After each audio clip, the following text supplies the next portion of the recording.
தற்போதைய அண்மை செய்தியை பார்த்துக் கொண்டிருக்கிறோம். திண்டுக்கல்லில் மார்க்சிஸ்ட் கம்யூனிஸ்ட் கட்சி மற்றும் இந்து முன்னணியினர் இடையே ஏற்பட்ட வாக்குவாதம் கைகலப்பாக மாறியிருக்கிறது.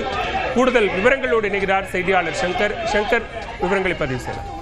பாலவேல், தற்பொழுது பாத்தீங்கன்னா திண்டுக்கல் மாவட்டம் தாடிக்கொம்பு பகுதியில் மார்க்சிஸ்ட் கம்யூனிஸ்ட் கட்சியின் சார்பாக தெருமுறை பிரச்சாரமானது நடைபெற்றது.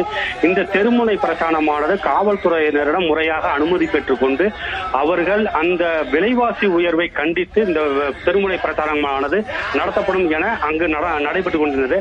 அப்பொழுது மதுரையில் நடைபெறக்கூடிய முருகன் மாநாட்டை பற்றியும் இந்து முன்னணியின் தலைவர்களை பற்றியும் மார்க்சிஸ்ட் கம்யூனிஸ்ட் கட்சியை சார்ந்தவர்கள் தரக்குறைவாக பேசிய அதை பற்றி பேசக்கூடாது என இந்து முன்னணி அமைப்பை சேர்ந்தவர்கள் மார்க்சிஸ்ட் கம்யூனிஸ்ட் கட்சியினரை கேள்வி கேட்கும் பொழுது இரு தரப்பினருக்கிடையே வாக்குவாதமானது ஏற்பட்டது.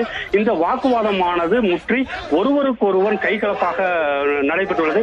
இதனால் இப்பகுதியில் அந்த மார்க்சிஸ்ட் கம்யூனிஸ்ட் கட்சிகளுக்கும் இந்து முன்னணிக்காரர்களுக்கும் ஏற்பட்ட தகராறில் இந்து முன்னணியை சேர்ந்த பொறுப்பாளர்கள் இருவர் திண்டுக்கல் அரசு மருத்துவமனையில் அனுமதிக்கப்பட்டுள்ளனர். மேலும் மார்க்சிஸ்ட் கம்யூனிஸ்ட் கட்சிகளை நாங்கள் அனுமதி பெற்று நாங்கள் தெருமுறை பிரச்சாரம் செய்யும் பொழுது அத்துமீறி இந்து முன்னணியினர் தங்களிடம் வாக்குவாதத்தில் ஈடுபட்டு ரகளையில் ஈடுபட்டார்கள் என்ற அவர்கள் புகார்கள் அளித்தும் மட்டுமல்லாமல் அவர்கள் சாலை மறியல் போராட்டத்திலும் ஈடுபட்டு வருகின்றனர். இதனால் இந்த தாடிக்கொம்பு பகுதியில் பெரும் பரபரப்பு நிலவி வருகிறது. பாலவேல், விவரங்களுக்கு நன்றி சங்கர்.